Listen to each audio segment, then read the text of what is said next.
चाहे मेरे राम जी का कोई भगत हो, चाहे मेरे कृष्ण भगवान का कोई भगत हो, चाहे मेरी जगत जननी जगत धात्री माँ अम्बे का कोई भगत हो, कोई शिव का भगत हो,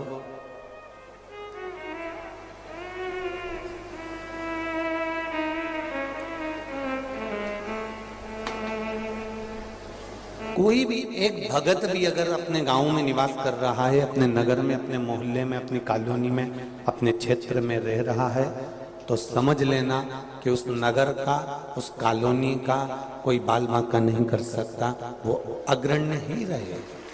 उसके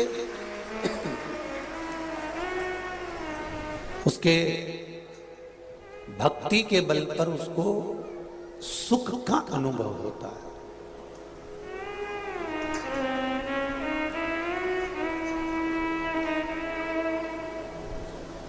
कितना सुंदर कहा है,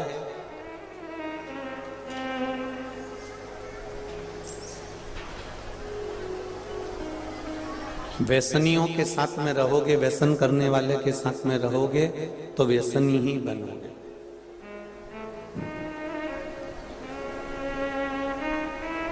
आवाज नहीं आ रही उधर, वो देखिए, व्यसनियों के साथ में रहोगे तो व्यसनी ही बनोगे। और यदि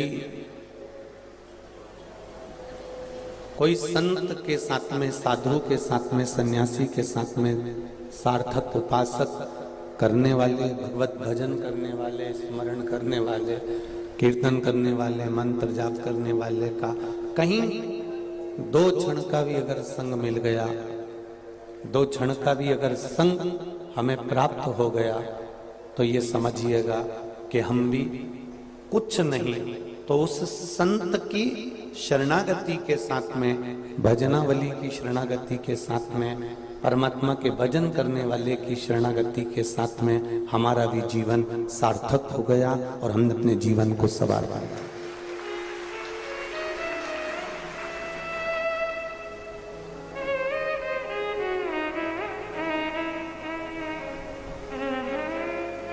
एक माता जी आज हमसे कह रही थी, गुरुजी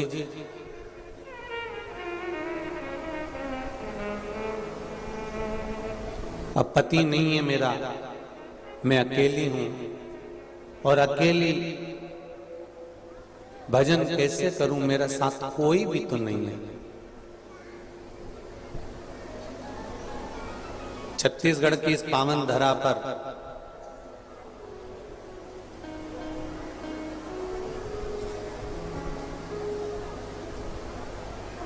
छत्तीसगढ़िया माता की ये पावन धरा कोई साधारण सी नहीं है। आपने जो प्रश्न किया कि अब मैं अकेली हूं, अकेले भजन कैसे करूं, तो उनसे निवेदन है, जब हम भजन करने बैठते हैं, माला जपने के लिए बैठते हैं, तो कौन कहता है कि तुम अकेले रहते हो? 108 पकड़कर तुम भगवान का भजन करती हो, और अगर 108 मनके को पकड़कर भजन नहीं भी करती हो और भगवान शंकर को अगर एक लोटा जल चढ़ाती हो, श्री शिवाय नमस्तुभ्यम का जाप करते हो, या भगवत स्मरण में कैसे भी डूबे हुए रहते हो, तो आप अकेले नहीं हो। जिस भगवान की हम आराधना कर रहे हैं, हम यदि राम की आराधना कर रहे हैं, हम यदि कृष्ण की आराधना कर रहे हैं, हम यदि दत्त की आराधना कर रहे हैं, हम यदि देवी की आराधना कर रहे हैं, तो हम अकेले नहीं रह सकते। हमारे साथ वो देव अधिदेव महादेव हर पल, हर घड़ी, हर क्षण रहता है।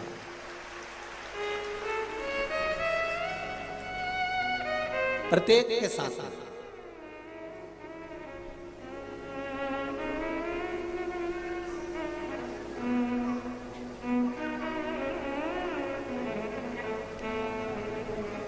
यहां जितने भी लोग बैठे हैं, इनको बैठना आता है। जितने लोग आस्था चैनल पर कथा सुन रहे हैं, जितने लोग फेसबुक यूट्यूब पर कथा सुन रहे हैं, और जितने लोग बाहर रोड पर कथा सुन रहे हैं और जितने लोग यहाँ वहाँ बैठकर कथा सुन रहे हैं या जो कथा नहीं सुन रहे, संसार के लोगों को बैठना आता है, कुर्सी पर, जमीन पर, सोफे पर, आपको जहां कालीन पर, गादी पर, ऐसा नहीं है कि बैठना नहीं आता, आप सबको बैठना आता है।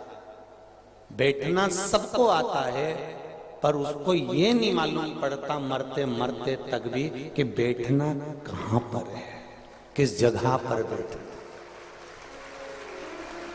बैठना सबको आता है, पर किस जगह पर बैठना है वो उसको नहीं आता।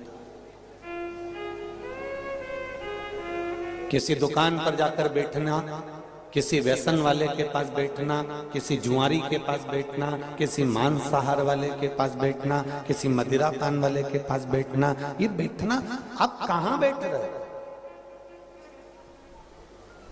बैठने को तो कहीं पर भी बैठ सकते हो, पर बैठने का भी कोई स्थान होता है।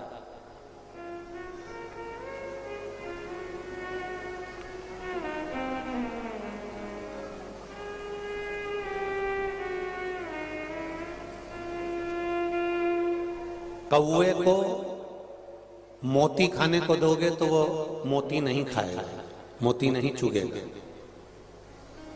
उसको तो, कौवे को तो केवल मांस के छितड़े ही चाहिए।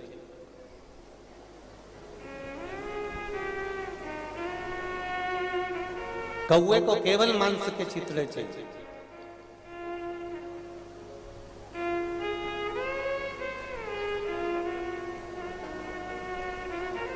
हंस को अगर आप मांस के चित्र दोगे तो हंस नहीं खाएगा। हंस को केवल मोती ही चाहिए। शेर भूखा मर जाएगा, पर घास जम के बोलो नहीं खाएगा।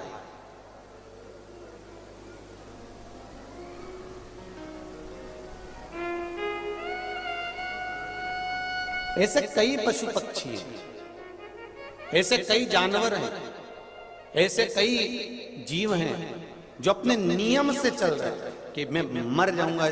चकवा चकवी हुए, कोई स्वाति का बूंद का पानी पीते हैं, कोई कैसा जीवन जीते हैं, कोई कोयल, कोई कौवा, कोई तोता, कोई पशु, कोई शेर, कोई घोड़ा, कोई गौ। इन सब का स्वरूप देखिए कि ये अपने नियम से जीते हैं।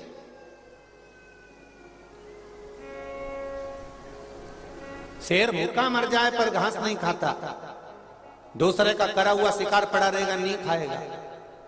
कौवा मोती नहीं चुगता, हंस मांस नहीं खाता। इन सब ने भले कितना भी घोर कलयुग आ गया हो, पर इन्होंने अपना नियम नहीं बदला। बस आज के जमाने में नियम केवल मनुष्य ने बदला। इसको तो जो मिल जाए वो सब खा जाए, इसका कोई ठिकाना नहीं।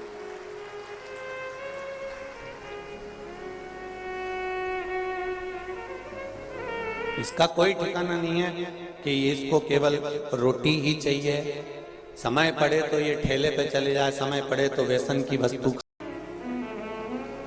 कर्म में, मेहनत में आगे रहोगे और मेहनत करते रहोगे तो ये निश्चित था कि तुम अपनी मंजिल पर पहुंचोगे। गुरुजी, अगर मेहनत करने के बाद भी हमारा पेट नहीं भराया तो, मेहनत करने के बाद भी अगर हमारा पेट नहीं भराया तो भगवान शिव की कथा, शिव महापुराण की कथा कहती है, गीता जी में भगवान कृष्ण ने कहा है, जन्म मैंने दिया है तो मृत्यु भी मैं दूंगा। अगर तेरे जन्म से पहले माँ के स्तनों में दूध दिया है तो मरते तक भी तेरे प्राण छूटने पर भी अग्नि में दूंगा। क्यों चिंता करता है? चिंता क्यों करता है? कोरोना महामारी के समय पर सब अपने अपने घर के अंदर बैठे हुए थे और वो हॉस्पिटल में काम करने वाले डॉक्टर भी अगर किसी मरीज को देख रहे थे तो पूरी सेफ्टी के साथ देख रहे थे। बोलो सही है कि गलत है? पर उन डॉक्टरों के हॉस्पिटल में डॉक्टर भी अपना काम कर रहे हैं, पर उनके साथ में जो छोटे छोटे लोग जो झाड़ू लगाने वाले हैं, पोछा लगाने वाले हैं, स्वीपर हैं, सफाई करने वाले हैं, जिनको भगवान श्री हरि ने अपना बनाकर रखा है, जिनको अपना बनाकर रखा है, ऐसे भगवान श्री हरि के जो स्वरूपवान हैं, ऐसे छोटे छोटे जिनको हम लोग नकार देते हैं, जिनको हम कह देते हैं हम ब्राह्मण, हम क्षत्रिय, हम वैश्य, ये शूद्र हैं, उस जगह पर अगर देखा जाए तो जो छोटे छोटे थे झाड़ू लगाने वाले, पोछा लगाने वाले, वो इतना नहीं डर रहे थे। घर का बेटा अंतिम संस्कार करने नहीं आया तो मेरा नारायण उनका रूप रख कर आया और वो अंतिम संस्कार कर कर गया। इसलिए उनको हरि के जन कहते हैं, जो परमात्मा का स्वरूप है। और आज के जमाने में हम उनको नकार देते हैं। आज के जमाने में हम कह देते हैं ये ब्राह्मण है, ये क्षत्रिय है, ये वैश्य, शूद्र है। हमने भेदभाव की भावना उत्पन्न कर ली है, पर हमारा सनातन धर्म कभी भेदभाव नहीं देता। हमारा सनातन धर्म कभी ये नहीं कहता कि ये बड़ा है कि वो छोटा है। हमारा सनातन धर्म कहता है ये मनुष्य का जो शरीर है, ये मानव का जो शरीर है, ये परमात्मा ने दिया। परमात्मा ने ये कहकर नहीं भेजा कि तुम ये बनोगे कि वो बनोगे। परमात्मा ने तो केवल अपना एक मानव का शरीर दिया था, सनातन धर्म में जन्म दिया था, सनातनी बनाकर पैदा करा था। और उस परमात्मा ने कहा था कि जिस समय पर जिस पल जो जरूरत पड़े उस समय पर वो कर्म कर बेटा।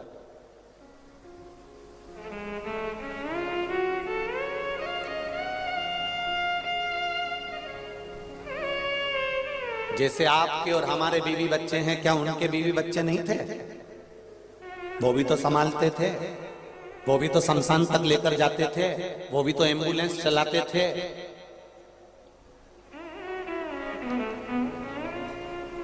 पूरा पुलिस वर्ग, पूरा प्रशासन कोरोना महामारी में आप सब अपने घर में थे और पूरे पुलिस कर्मचारी रोड पर 24 घंटे खड़े रहते थे। क्या उनका परिवार नहीं होता था? क्या उनका घर नहीं होता था? जरा विचार करिए, क्या उन्होंने मेहनत नहीं करी? हमने नकार दिया हर एक व्यक्ति को। हमने केवल ये सोचा कि मैं और मेरा परिवार, मैं और मेरा कुटुंब, मैं और मेरा। पर शिव महापुराण की कथा करिए, यही भेद तो हमारे सनातन धर्म को काट रहा है, यही भेद तो हमारे सनातन धर्म को नोच रहा है।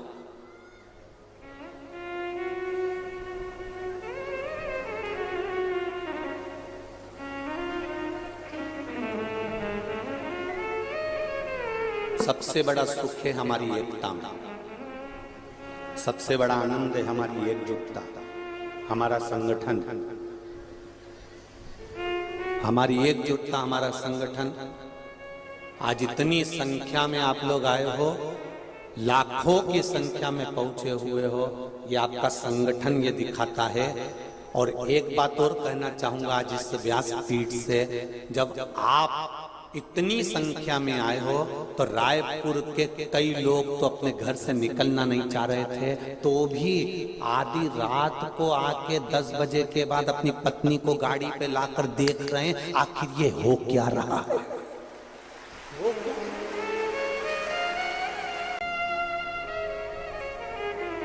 अच्छा, शेर दिखता है तो तुमको लगता है कि शेर है सामने और अपने को भय लगता है कि आक्रमण कर देगा। सांप है तो आप उसको देखकर दूर हट जाओगे, शेर है तो उसको देखकर दूर हट जाओगे, जानवर है तो उसको देखकर तुम दूर हट जाओगे कि ये मेरे पर घात कर सकता है, ये मुझे काट सकता है, ये मुझे विष उगल सकता है, ये मुझे नुकसान पहुंचा सकता है। पर मनुष्य को कैसे पहचानोगे कि ये मुझे नुकसान पहुंचाएगा कि नहीं पहुंचाएगा, इसके साथ रहूं कि नहीं रहूं, इसके साथ मैं काम करूं कि नहीं करूं, इसको कैसे पहचानो?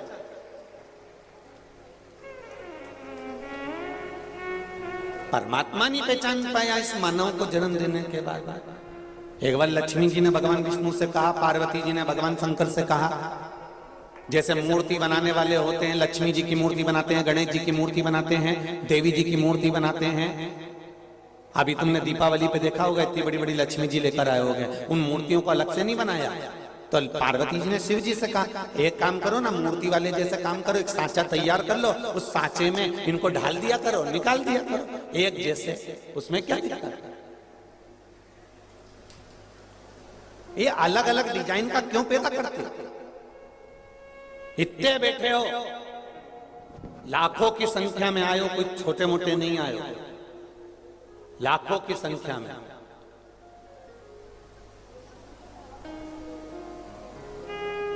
रात को 3 बजे कोई हमारे वो आशीष जी कह रहे थे कि कोई वीडियो कॉल वो कर रहा था, फेसबुक पे लाइव चला रहा था रात को 3 बजे, तो मालूम पड़ा था कि रात को 3 बजे पूरी रोड भरा चुकी थी। जरा विचार करिए, पंडाल की तो जाने दीजिए, पंडालों को तो जाने दो, रात को 3 बजे से लोग लगातार आ रहे हैं और लगातार आकर पूरी रोड, नल्ला, नल्ले के सामने जो पेड़, उसकी ओटली, उसकी बाउंड्री, जहां जहां मिल गई जगह वहां जगह संभाल संभाल के, अब तो इतने चतुर हो गए कि इनको मालूम है कि भीड़ ज्यादा है तो झोला में दरी भी रख रख के लाए, इतने चतुर हो गए।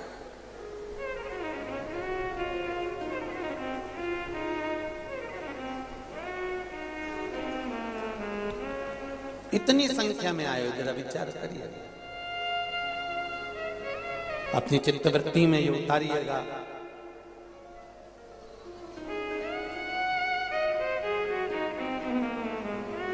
कि हम मानव की देह तो प्राप्त कर ली है, इतने लोग बैठे हुए हैं, एक दूसरे का चेहरा देखकर बताना कोई एक दूसरे से नहीं मिलता, सबकी डिजाइन अलग अलग है। जरा विचार करना, मेरे परमात्मा ने इतने बनाने में कितना समय लगाया होगा। तो पार्वती जी शिव जी से कहती है, एक सांचा बना लो, उसमें डाल लो, सारे गणेश जी एक जैसे दिखेंगे, सारी मूर्तियां एक जैसी नजर आएगी, सारा मनुष्य एक जैसा दिखेगा। इतने में पार्वती जी से शिव जी ने कहा, मैं प्रयास कर रहा हूं सांचा बनाने का, तो फिर क्यों नहीं बनाते? ये नए नए डिजाइन के क्यों पैदा कर देते हो? शंकर जी बोले, हर बार सांचा बनाने का प्रयास करता हूं कि अब की बार सही पुतला बन जाएगा, इसके जैसे दूसरे बनाना चालू कर दूंगा, पर जन्म देने के बाद उसको जब पृथ्वी पर भेजता हूं, माता के गर्भ में उल्टा लटका रहता है, दोनों मुष्टिकाएं बंद होती है और कहता है मुझे गर्भ से बाहर निकाल दो, मैं भजन करूंगा, भजन करूंगा, और गर्भ से निकलकर मैं तो भोजन करूंगा, भोजन करूंगा चालू हो जाता है। तो बड़ा सोचना पड़ता है। भगवान कहते मुझे सोचना पड़ता है कि मैंने बनाया सांचा था, मैंने सोचा था कि अब इसके जैसा सारा संसार बना दूंगा, पर मुझे क्या मालूम था कि ये नीचे जाके फिर गड़बड़ हो जाएगा। भेजा था भजन के लिए, लग जाएगा भोजन में, भेजना था सत्संग में, पहुंच गया सिनेमा में।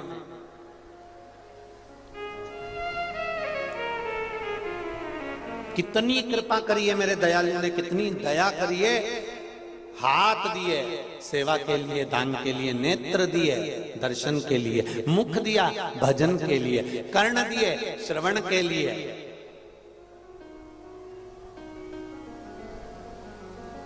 तो एक व्यक्ति ने पूछ लिया, गुरुजी फिर ये पेड़ भी तो उसी ने दिया है? तो हमने कहा दिया, उसमें क्या दिक्कत है? शरीर पूरा उसने बनाया है तो पेट भी उसने दिया। तो गुरुजी पेट भरने के लिए कुछ तो करना पड़ेगा।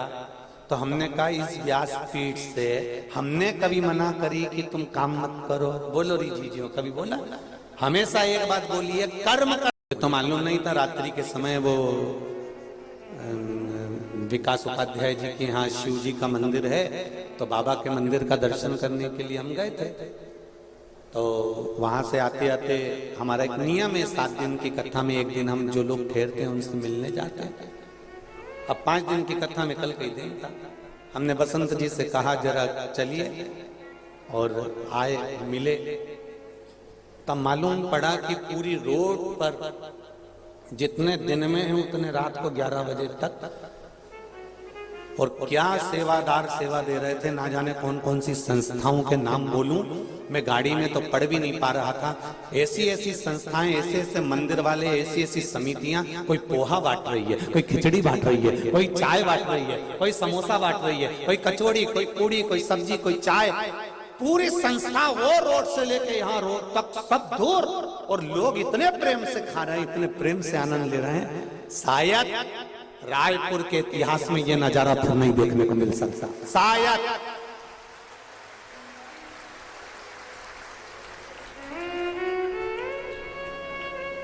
ये नजारा देखने को नहीं मिल सकता जो देख लिया आप।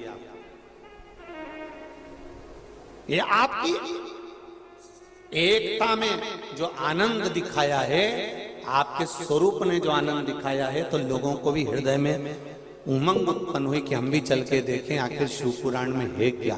जो नीवी जाते थे वो भी एक नजारा देखने के लिए, भले कुछ नहीं, अपनी अपनी छतों पर लोगों ने टेंट लगवा लिए, और टेंट लगा लगा के, कुर्सी लगा लगा कर नजारा देखा, कथा श्रवण करी, भक्ति का। भले थोड़ी सी कथा उनके कानों तक पहुंची, पर पहुंची तो सही। इसमें जीवन की सार्थकता है, इसमें आनंदता है,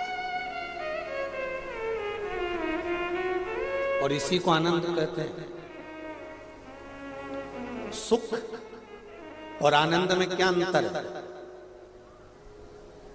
बोलो री छत्तीसगढ़ वाली जीजियों और जितने जीजा बैठे, सुख और आनंद में क्या अंतर हो सकता है? शिव महापुराण कहती है सुख केवल तुम भोगते हो, सुख केवल तुम्हारा परिवार भोगता है, और आनंद पूरा समाज और पूरा गांव भोगता है, उसको आनंद कहते हैं।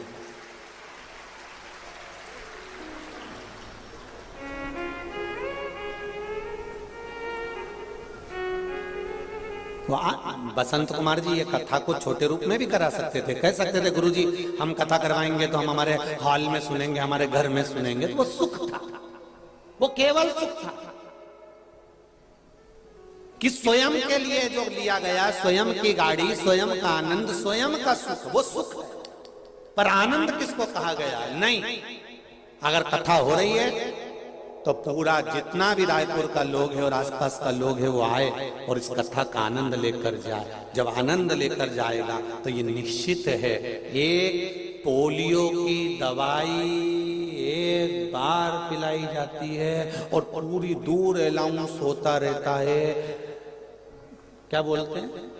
जन्म लिए बच्चे से लेकर 5 वर्ष तक के बच्चे को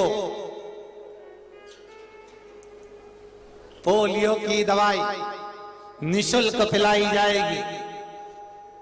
जो बच्चा पोलियो की दवाई नहीं पिएगा वो हाथ पैर से विकलांग, बोलो बोलो जम के, हो जाएगा। तो जैसे ये गवर्नमेंट कहती है कि जन्म लिए बच्चे से लेकर 5 वर्ष तक के बच्चे को पोलियो की दवाई पिलाई जाएगी, जो नहीं पिएगा वो हाथ पैर से विकलांग हो जाएगा, वही तो हम भी कह रहे हैं। जिसका जन्म नहीं हुआ, जो गर्भ में पड़ा हुआ है, उससे लेकर जो मर रहा है उस तक के व्यक्ति को शिव महापुराण की कथा सुनाई जाए। पोलियो की दवाई नहीं पियोगे तो हाथ पैर से विकलांग हो जाओगे, और शिव महापुराण की कथा नहीं सुने तो अपनी चित्त वृत्ति से, अपने सनातन धर्म से भी तुम विकलांग हो जाओगे। इसलिए सुनो और अपने जीवन में धारण करो। ये जीवन का रसतत्व देने वाली है, ये आनंद देने वाली है। क्या मिला है? जितने लोग इस कथा को सुन रहे हैं, चाहे रोड पर बैठ के सुने, चाहे कहीं एक और बैठकर सुने, चाहे बिल्डिंगों पर बैठकर सुने, चाहे पंडाल में सुने, चाहे आस्था चैनल, चाहे फेसबुक यूट्यूब पर सुनो, क्या मिला, क्या दिया भोलेनाथ ने तुमको, ये हमको नहीं मालूम, पर इतना जरूर जानते हैं, ये मेरा विश्वास कहता है कि मेरे भोलेनाथ ने तुमको क्या दिया और 3 महीने में क्या देगा, ये अगली कथा के जो पत्र आएंगे उसमें तुम्हारा पत्र बताएगा कि क्या दिया तुमको, शिवजी ने क्या प्रदान करा तुमको। इतनी लंबी कथा में हम बहुत सारे पत्र नहीं पढ़ पाते, जो पत्र सामने आता है उसको पढ़ लिया, रख दिया। बहुत सारे पत्र हैं, एक नहीं, संतान जिनके यहाँ हुई है उनके कम से कम 50-100 पत्र आते हैं। जिनको थोड़ा बहुत भी आराम लग जाता है उनके भी 100 पत्र आ जाते हैं। छोटा मोटा पत्र पढ़ते हैं, बाकी के सारे पत्र नियम है। इन पत्रों को हम लेकर नहीं जाते, इन पत्रों को पीछे ढेर लगा होगा, या पीछे ढेर लगा होगा पत्रों का। सब पत्र आपके गांव के लोगों के लिए, आपके लिए छोड़ कर जाते हैं। और इन पत्रों को एक बार जब भी मौका मिले, मेरा निवेदन है उन पत्रों को जरूर पढ़ना और उनको फैलाकर उनका फोटो भी भले तुम खींच लेना। इन पत्रों में जितने भी पत्र हैं, सब पत्रों में जो आपको बाबा ने दिया है उसका व्याख्यान वर्णन आपने इन पत्रों में किया है। जो दिया वो आपने इन पत्रों में किया दिया, सब यहीं पड़े।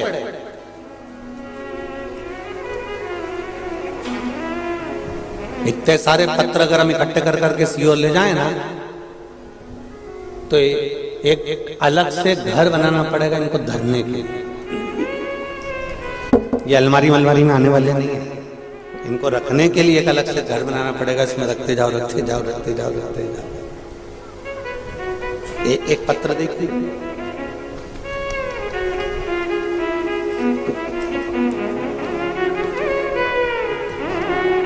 उन्होंने अपने पति का फोटो भी लगाया है, वो फोटो भी देख लीजिए। और आस्था चैनल पर, टीवी पर, एलसीडी पर आप लोग इस फोटो को भी देखें, जिन्होंने अपने पति का फोटो भी लगाया। गुरुजी में विजेता अभिषेक बहुरिया, नागपुर महाराष्ट्र से।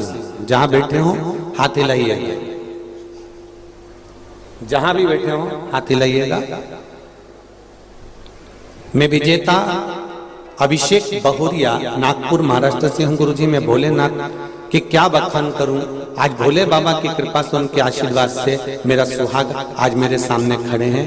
मेरे पति की तबीयत 16 जनवरी 2022 को अचानक इतनी खराब हो गई कि उनको तुरंत नागपुर अस्पताल में भर्ती करना पड़ा। आईसीयू में सीरियस कंडीशन में डॉक्टरों ने उनका चेकअप करके बताया कि उनका लीवर सिरोसिस हुआ है। लीवर लगभग 70% खराब हो चुका है। जल्दी ही उनका ऑपरेशन करना होगा। लगभग 30 लाख खर्च लगेंगे। गुरुजी उस वक्त कुछ समझ नहीं आ रहा था कि हम क्या करें, और हमारे पास इतने पैसे भी नहीं थे कि हम ऑपरेशन करा सकें। फिर मैं अपने पति को अपनी मम्मी के यहाँ रायपुर ले आई। गुरुजी यहाँ आकर मुझे मेरी बड़ी माँ ने आस्था चैनल पर अपने शिव महापुराण कथा बताई और पशुपति व्रत के बारे में बताया। 1 लोटा जल तथा एक बेलपत्र का उपाय बताया। गुरुजी फिर मैंने पशुपति व्रत करना अपने मायके में ही चालू कर दिया। रोज 1 लीटर जल लाती और जल चढ़ाकर पति को जल देती और शिव जी का चढ़ा हुआ बेलपत्र खिलाती। गुरुजी मुझे पशुपति नाथ की व्रत की 3 सोमवारी हुए थे कि जांच कराने को वापिस लेकर गए और नागपुर में फिर जांच कराई तो मेरे पति का लीवर 40% तक अच्छा हो चुका था। शिव की कृपा, 40% तक लीवर अच्छा हो चुका था। और गुरुजी भोले बाबा की कृपा से आखिरी सोमवार के व्रत मेरे पति का लीवर में और सुधार हो गया और डॉक्टर की रिपोर्ट जो हमेशा खराब आ रही थी अब सब अच्छी आना चालू हुई। मैं और मेरे पति आज इस भूमि को नमन करने के लिए आए हैं। ये शिव है। पति का फोटो भी लगाया है उन्होंने, फोटो। ये शंकर योगड़ी। तेरी कृपा बिना न हिले एक भी लेते हैं श्वास, तेरी कृपा से तनु तनु। बखान क्या करूं मैं रातों के ढेर का, चपटी भभूत में खजाना कुबेर का। वो क्या देगा आपको ये हमको नहीं मालूम।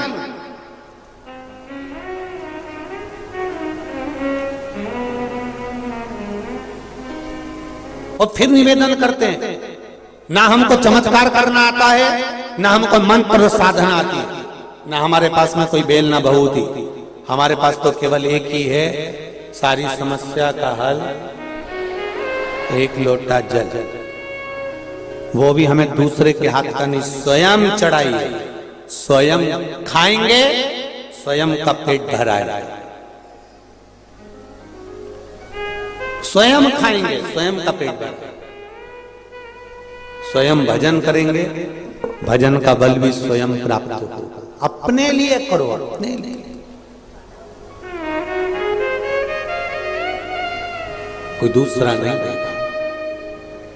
महाराज खूब आनंद के साथ में सुख में और आनंद में अंतर है। सुख खुद के लिए भोगा जाता है और आनंद सबके बीच में लिया जाता है। जैसे यीशु महापुराण की कथा, यह आनंद का विषय है, आनंद का विषय। जब एक बूढ़ा बाप, जब एक बूढ़ा पिता वसीयत लिखता है ना, जब एक बूढ़ा बाप वसीयत लिखता है, सबको लिख देता है, बस एक को नहीं लिख पाता है। वो कोई दूसरा नहीं होता। बूढ़ा बाप सबको वसीयत में सब समान लिख कर दे देता है, पर वो बूढ़ा बाप एक को कुछ नहीं दे पाता है। और वो किसको? अपने आप को। कमा कमा कर मर गया। जब खाने की उम्र थी तब कमाने में लगा हुआ था, और अब जब आराम की उम्र आई है कि थोड़ा बहुत खा लूंगा, तो बीपी और शुगर ने ऐसा डामाडोल करके रखा है कि एक मेरा जितने नवयुवक बेटा बेटी बैठे हैं यहाँ, जितनी बहुएं बैठी हुई हैं, भले दूसरी कथाओं में बुजुर्ग लोग जाते होंगे, बूढ़े लोग जाते होंगे, पर मेरा विश्वास कहता है यहाँ छोटे से छोटे बच्चे से लेकर बुढ़े से बुढ़ा व्यक्ति कथा श्रवण करने आता है। यहाँ नवयुवक बेटा बेटियां, यहाँ मेरे भाई बैठे हुए हैं,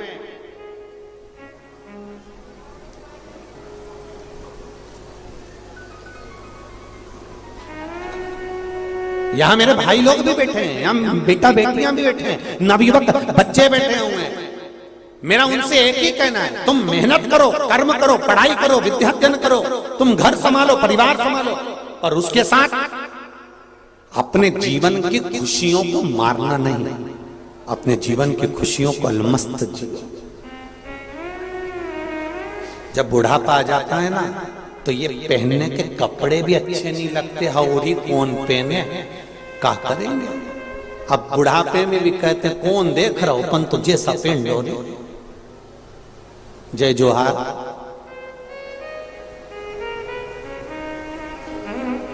जय जोहार। अब जैसा मिला है वैसा पहन लो, क्या करेंगे। बुढ़ापे में एडजस्ट करना पड़ता।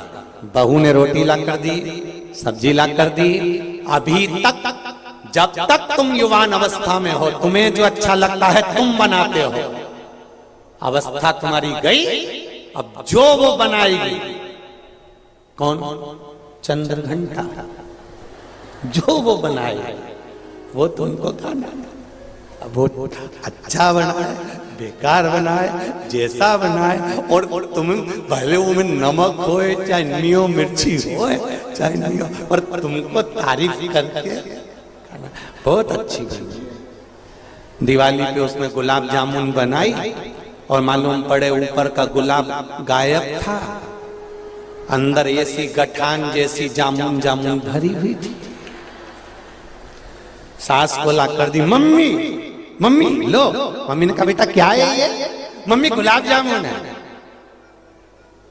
सास ऐसी गुलाब जामुन को देख के कोमा में चली गई।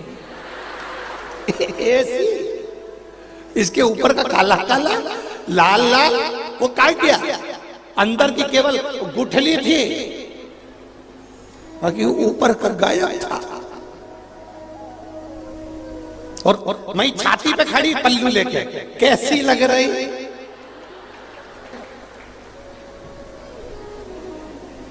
खाओ तो। अब बेचारी आदि तो कोमा में पड़ी है, कैसे खाओ? इतने में सास ने पूछ लिया, मावा कहां से आया था? इनसे मंगवाया था। अच्छा,